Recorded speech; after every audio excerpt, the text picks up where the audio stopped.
earth is my home. I promise to keep it healthy and beautiful. I will love the land, the air, the water, and all living creatures.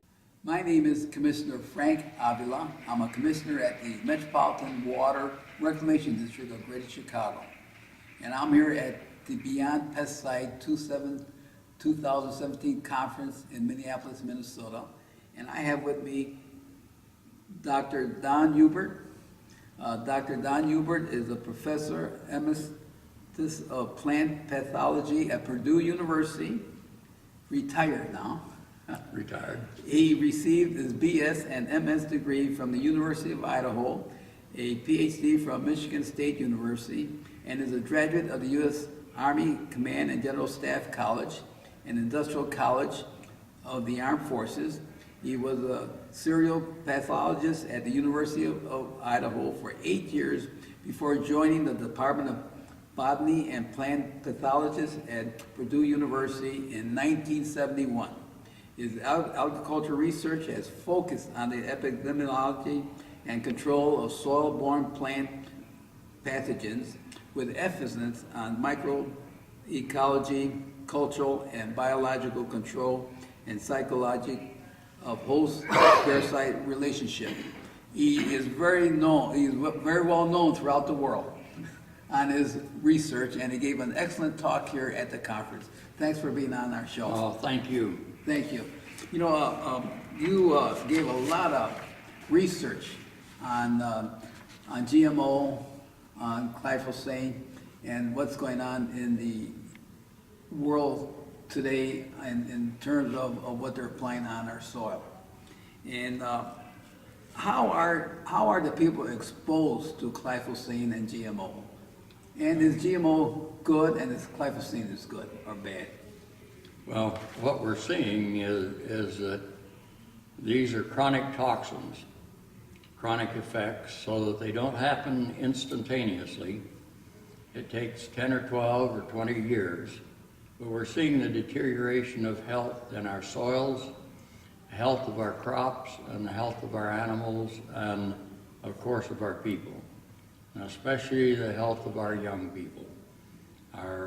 This generation that's coming up now has the poorest health that's ever been recorded in medical history. Yes, they say that the birth of babies that are being born now already have adult diseases.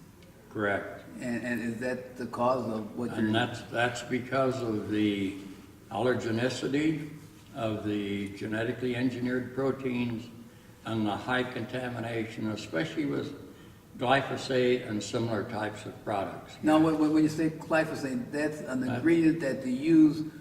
That's a weed killer. A weed killer? That kills everything. Commonly known as Roundup. Oh, yeah. And when you say a killer, it's supposed to kill the weeds, but it also has an effect on a human person also. It's a very strong mineral chelator, so that it induces a deficiency of minerals, and those minerals are critical for our proper functioning of our body, as well as the functioning of the microorganisms that support us from a health standpoint. Now, the pathogens, the disease organisms, are not affected by glyphosate, and so when you have a void in nature, or when you take out one group of organisms with a strong chelator or antibiotic like we see with glyphosate, with the Roundup type herbicides, that then the disease organisms are able to come in and become very serious problems for us. Interesting. So we see the increase in disease. Even very minor diseases now can become quite severe for us. That's why they push all of the vaccines. And a consequence of that is that we have infants that are vaccinated before they have a chance to develop an immune system.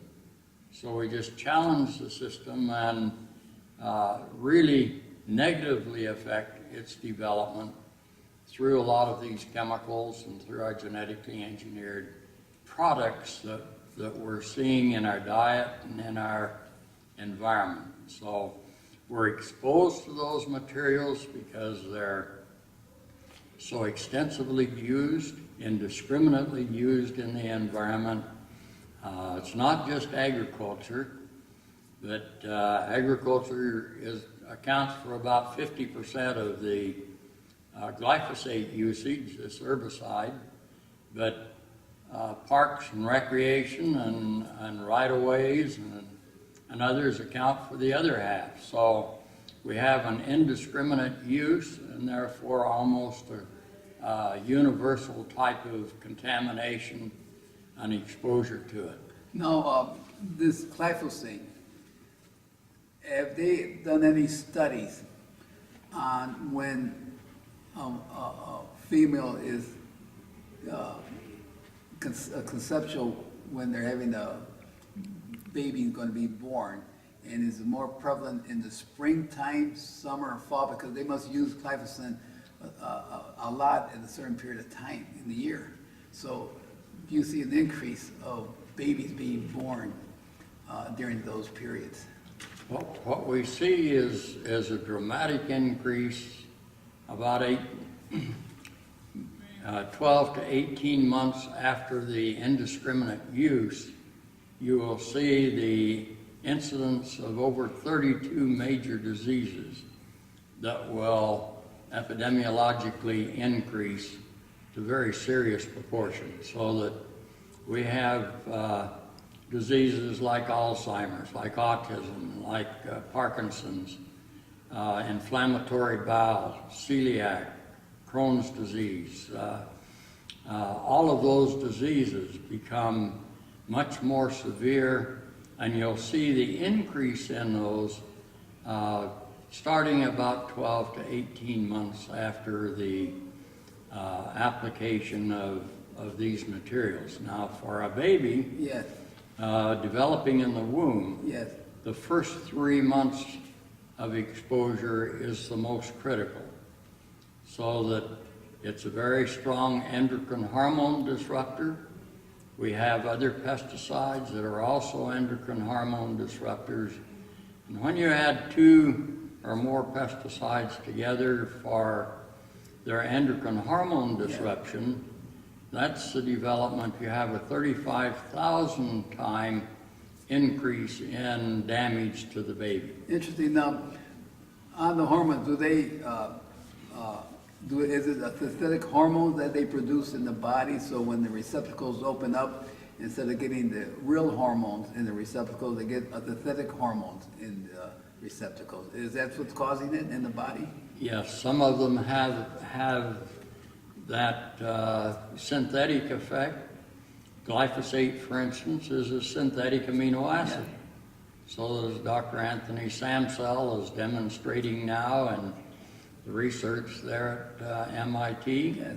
that what he's showing is that the glyphosate can actually be incorporated in your proteins. Oh, interesting. But it's not just the glycine amino acid. You also have that PO3, that phosphonate group that's with it, then that changes the structure of the protein and the function, very much like you see with the prion-type diseases, with mad cow or with the variant Creutzfeldt-Jakob disease, or Kuru, some of these very serious terminal diseases, that you see that modification of protein function and structure because it can actually be incorporated directly in the protein. Well, it's the proteins that do the work for us. And so if they're not working properly, or if they're producing alternate products, then we see those toxicities starting to show up. When you talk about protein, how does one get protein in our body? Protein is a accumulation of amino acids. Okay. And so we can make some of the amino acids.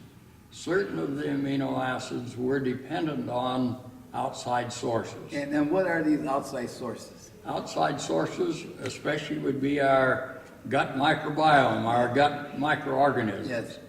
We're dependent on those, but all of our beneficial ones are very susceptible to glyphosate. I see. Now, what should the public be concerned about? What products they buy that has glyphosate in them? 80% of our food products contain glyphosate. 80%? 80%. And that would be, as you look at the label on our food products and you see that label that says soy lecithin, or soybean oil, or canola oil, corn oil, corn fructose, all of those products, or even just your, where we're finding glyphosate, especially high, is any time that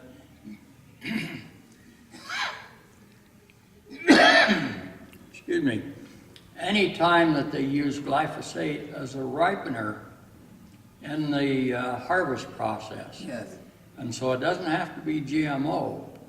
It can have very high concentrations of glyphosate because they're using it to dry down the crop before harvest. So that one of the highest crops that we have for, or food products that we have for glyphosate is garbanzo beans, chickpea. Yes. Well, it's a very nutritious product, Yeah. except it contains this probable carcinogen, or California has now labeled it as a carcinogen. And I think even Monsanto's own studies demonstrate that it's a carcinogen. And the World Health Organization, it says it's a probable cause of carcinogen. Right. Yes. And it's so- interesting. So it's not only a carcinogen, but a cause for Parkinson's, a cause for autism, for Alzheimer's, and for many of the gastrointestinal, inflammatory bowel type diseases. And that's because with the inflammatory bowel type diseases, it's because glyphosate is a very powerful antibiotic. Monsanto has even patented it as an antibiotic, but it's an antibiotic against the good guys, I see. against the beneficial ones that make these essential amino acids that we're not able to make. Now, there's a big question now going on now is that the government, I read an article, it says that GMO food products eat because the government says it is. The government, if you read the bottom line, or the fine line Yes. on that, the EPA and FDA both state we do no independent analysis on our own. Yes. We rely solely on the statements of the companies that these are safe. That makes the GMO. See, that's the problem. That's the problem. And so you have the fox watching the hen house.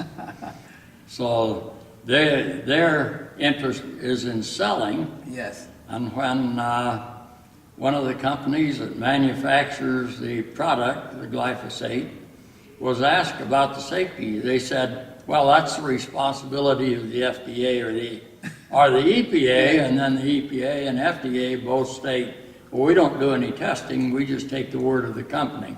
I see. And that's why it's so important for the public out there to hear professors like Hubert here talking about the health effect of glyphosate and GMO, because we have to spread the word saying that what you buy, you better read the label and what is in that product before you buy it. I mean, that's the key. And then sometimes Yes, it may not even be on the label. And it probably won't be. There are a few foods now that will contain made from genetic engineering processes, but very few, because Congress passed a law that says you can't label it, or you can't be forced to label it, and there's no penalty even if you do. So the public does have a problem. So what should the public do? I mean, they mentioned, should they buy organic food or look for that type of food that doesn't have these type of chemicals in it? Organic will be the cleanest that we have, Okay. but it's not necessarily completely free, because The compounds are used in water. There you have drift from the agricultural areas across the towns, and then as the U.S. Geological Survey has shown, that it's almost a universal type of a product now, but the organic will be the lowest that we have and the highest nutrient density, so that those nutrients will help counteract the damage from the material, but it's the concentration that we want to eliminate. I think, you know, every spring, people want to have a green lawn without any weeds. So they'll go to the store that will have glyphosate in it, and they'll spread it on the ground. Their kids will walk on the lawn. Their dogs will walk on the lawn. Then they'll walk into their home, and if they have a rug in the living room, they're going to have more of that glyphosate in their home than they have on their lawn. Yes. And that's the problem that we're facing on. That's why our kids are having a lot of learning disability in school. You have learning disability. You look at all the pets now, because they kind of roll around in a lot of that dirt and environment where the glyphosate's been sprayed for weed control, and how many of them have kidney problems? Kidney problems? And you see end-stage kidney failure is very common where glyphosate's used in the farm workers and in villages and towns where you get the drift from the farm areas. You see very high levels of kidney failure.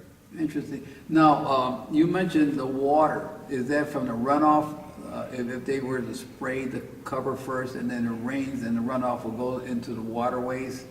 That's a major source for it for a lot of people in town.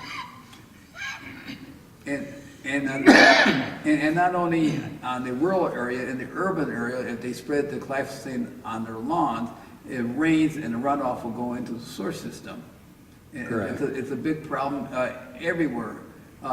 I recently we just got back from India. We gave a workshop on how to operate and maintain wastewater plants, and 50% of all the kids that die of diarrhea are from India, and their waterways are all polluted because they have their industrial waste and domestic waste going into the waterways. Here in America, we're so high tech that we should not have this type of problem, but the problem that we have, as you mentioned, the glyphosate, the GMO products that we're eating, we have this effect here in America now, as compared to other countries where maybe they may ban glyphosate and they may ban GMO, but here in this country, they haven't banned it yet.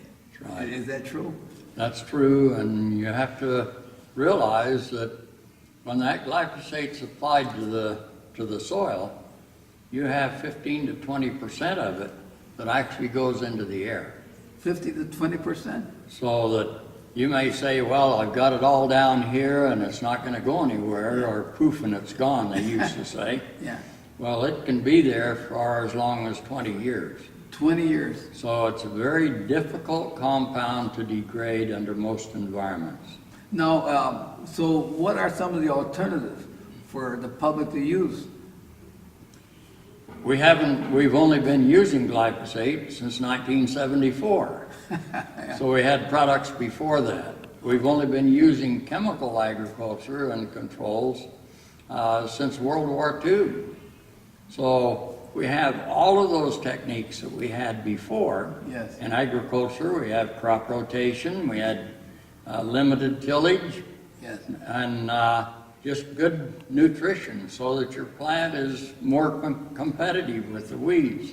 I see. We have cover crops that we can use now that very competitive and very effective, that not only control the weeds but also help build our soils, keep our fertility levels up, give us more nutrient dense foods.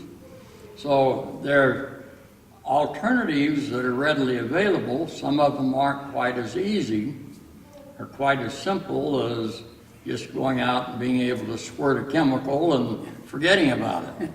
But we have to realize that for proper stewardship of our soils, that we're managing an ecology. And we're dependent on that ecology for our health. Yes. And it's important that that ecology have its proper health too.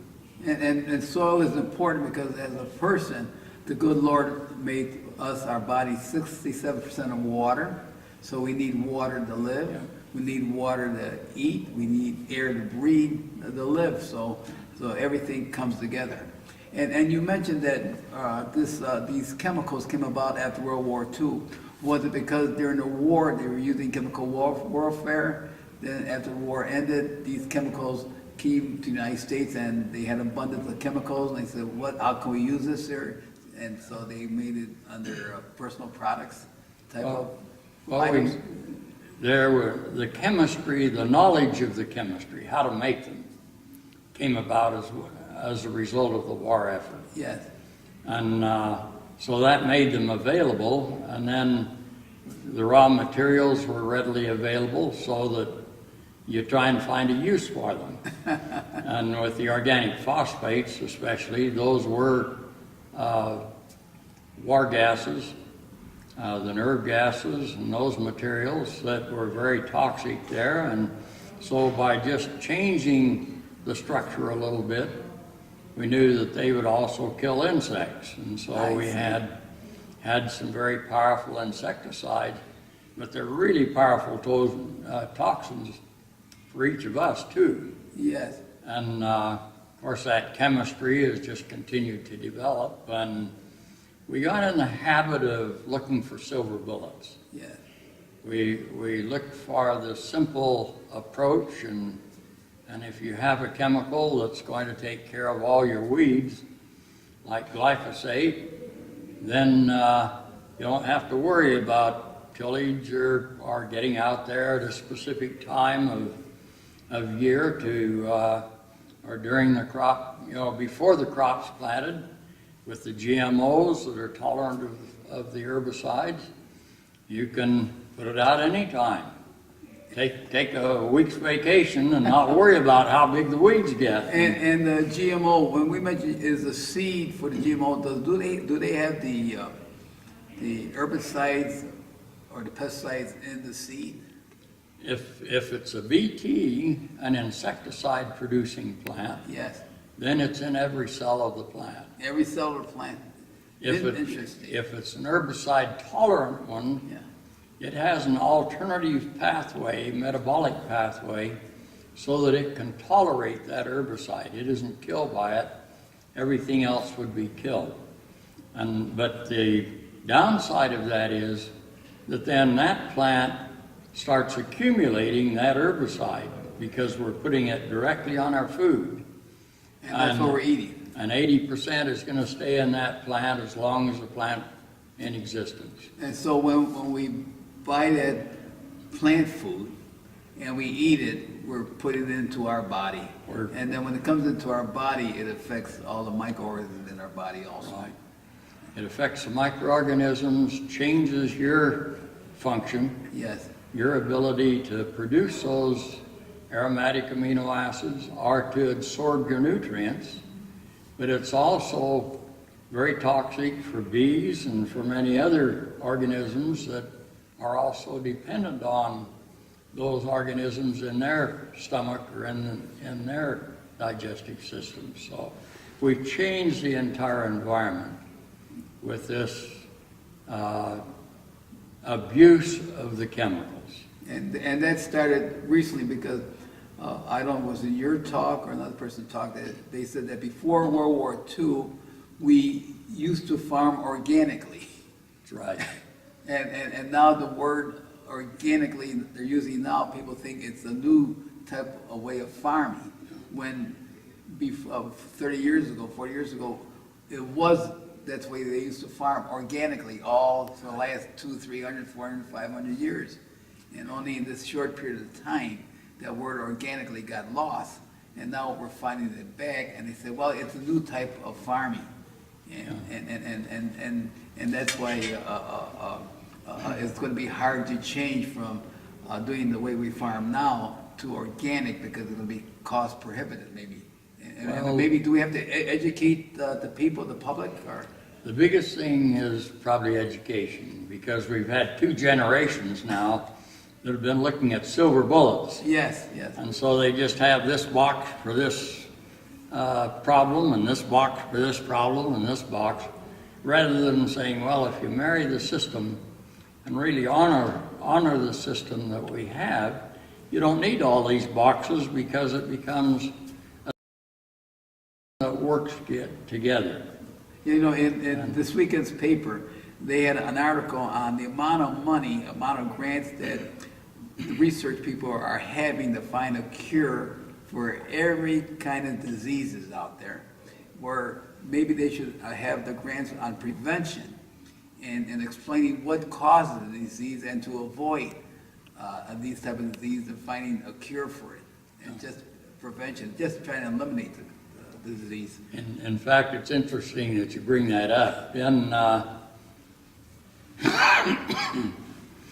In Steve Drucker's book on Altered Genes, Twisted Truth, Yeah. that I showed this morning, in that book he quotes the early genetic engineers in a discussion in a roundtable conference that was held, and someone raised the question, well, what if we find that there's something in the genetic engineering process that is toxic? And another genetic engineer said, well, we'll just find another genetic engineering process to solve that problem.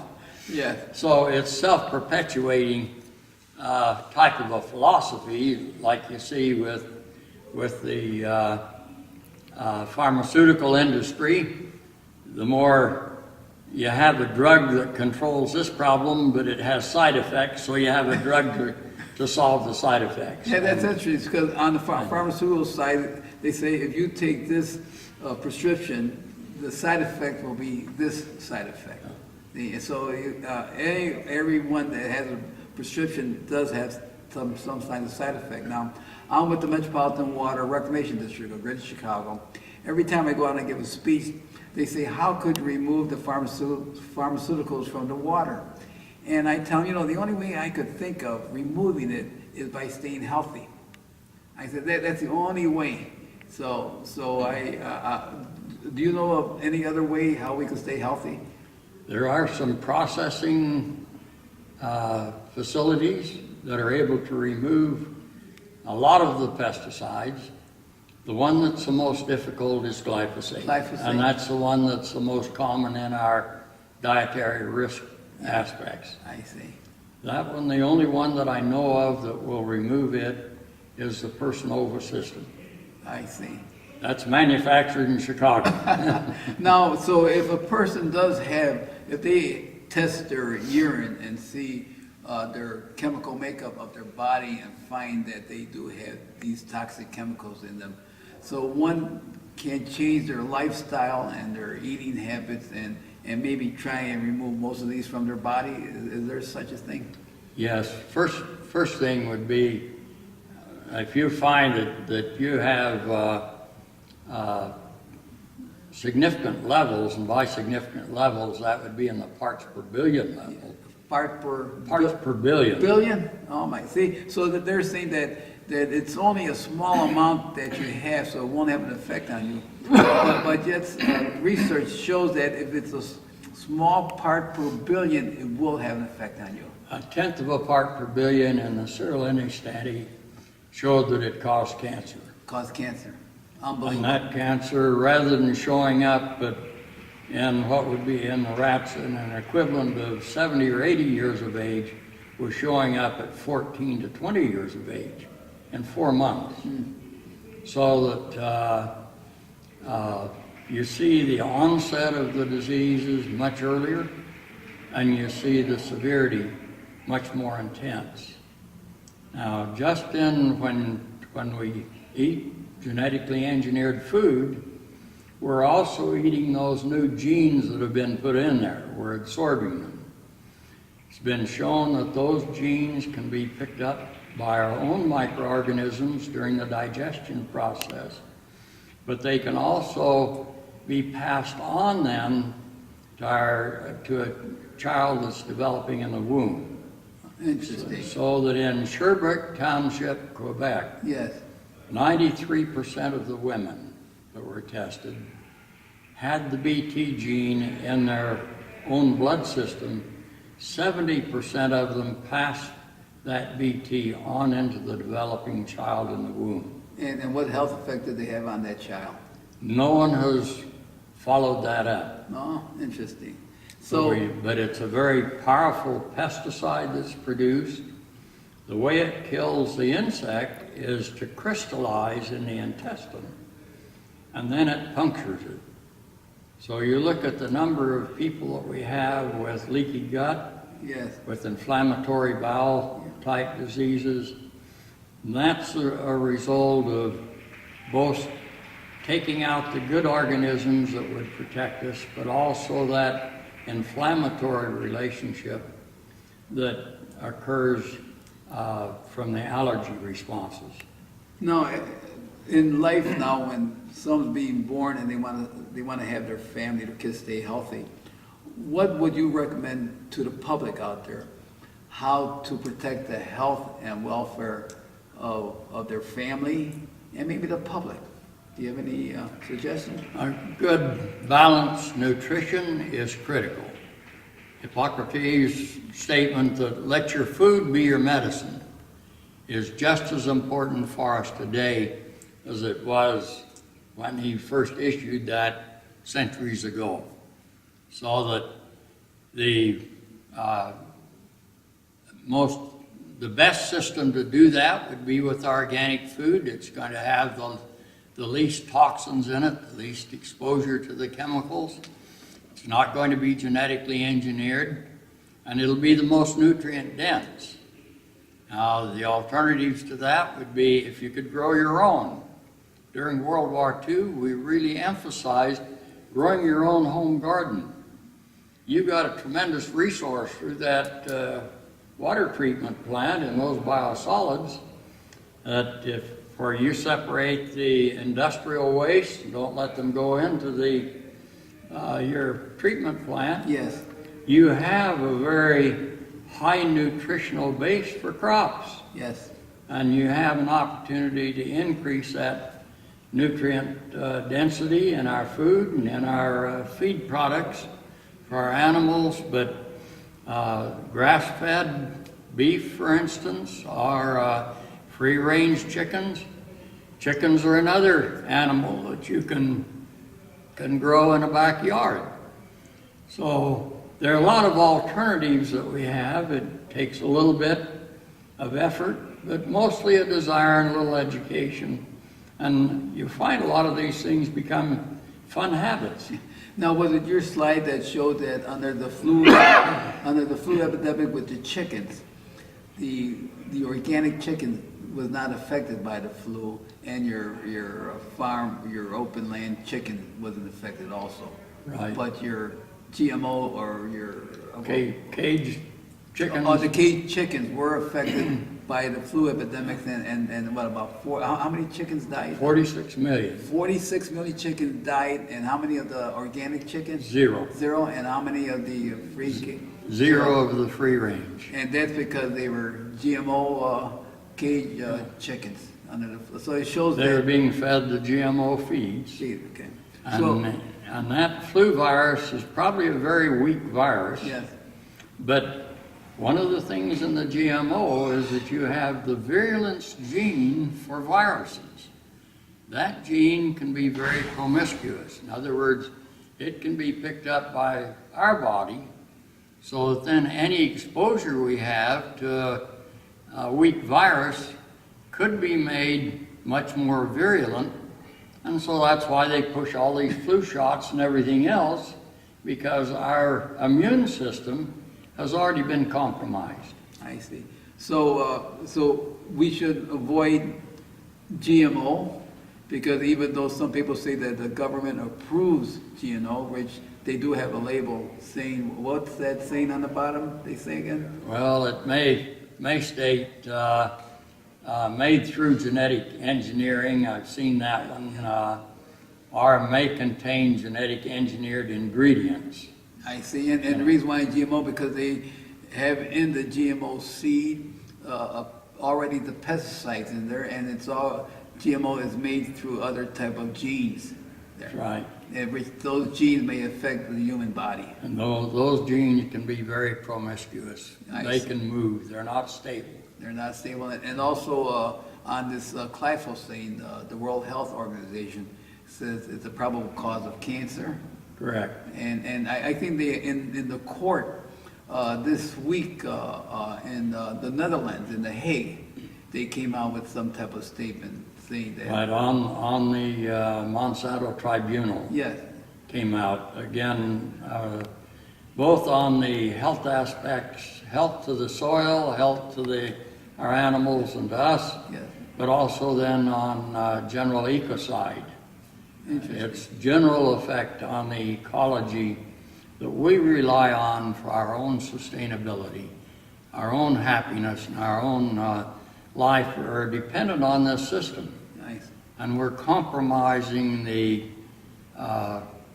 health of this entire system with the abuse of these products. And the system is everything: soil, human being, everything that we need to survive on the planet. Correct. Soil, water, air, and humans. That's right. Well, yeah, thank you very much, Dr. Huber, for Well, being on Frank, our I show. appreciate the opportunity to share here. Oh, yes. And wish you success. Yeah, Keep well, up the good work. Do you know what my wife did, also out of state healthy, is that she took a workshop in what they call laughter yoga.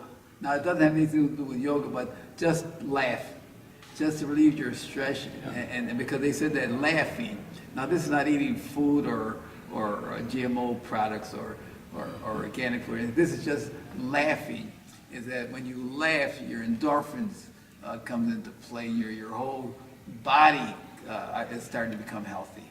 So she's incorporating laughter too in staying healthy. And I shouldn't be totally negative here in that, in Europe, they market a product, I think it's Activenom, Yeah. in Germany that will remove glyphosate from the body. Oh, is that right? We have some products here that are looking very promising, and also some cocktails, some biological cocktails to degrade it a lot faster, so we don't have to wait for that 20 plus years on it. So I think there's some light at the end, but we have to be willing to do that and to use those products, and we need to be able to test and analyze so that we know whether we need to. Yeah, and like it's the good, the bad, and the ugly. Yeah. And so if a person wants to go out there and buy GMO, they should read the product, see what health effect they have on their family, if they want to keep their family healthy. Right now, I personally would not buy GMO product for myself and my family. And Right. personally, I would not use glyphosate on our lawn, on my lawn, because I want to make sure that my family stays healthy. There are some alternatives that we can use as herbicides. The Australians have one that used primarily for parks and recreation areas, but it's a vinegar-based But yes, material, and that one, by formulation, they've made that much more potent from a weed control standpoint, interesting. but you don't have any residual, so Yes. that your pets and your children and all of those don't have the exposure to it. But those are all becoming available. I know the Australian one is under review now by EPA for use here. What's the name of that product? Can you- Path Safe or Safe. Home Safe. Pass safe, Yes. and that's an ingredient that you can use on your removing the weeds. Right. Interesting. And so that one's under review for registration. There are several others that do a very effective job from a weed control standpoint, that don't have all of the baggage Yes. that comes along with our current herbicides. And so a family, when they go out and buy products at their store, they should, personal care products, I call cosmetics toxic beauty. We all want to look beautiful, so we buy toxic cosmetics to put on our face to look beautiful, and not only our body will receive what we eat from our mouth, but in our pores. Whatever you put on our skin, it comes into our pores, also has an effect. Right. So you got food, personal care products, cosmetics, anything out there will have an effect on your health, and people should start reading the label and knowing what kind of ingredients are in the product. And it's hard. You're working, you come home, you gotta feed the family, you gotta wash the clothes, so it's hard for a family out there to know everything. But I'm glad we had Dr. Hubert to explain glyphosate and GMO. Thank you very much. Thank you. Thank you. Thanks.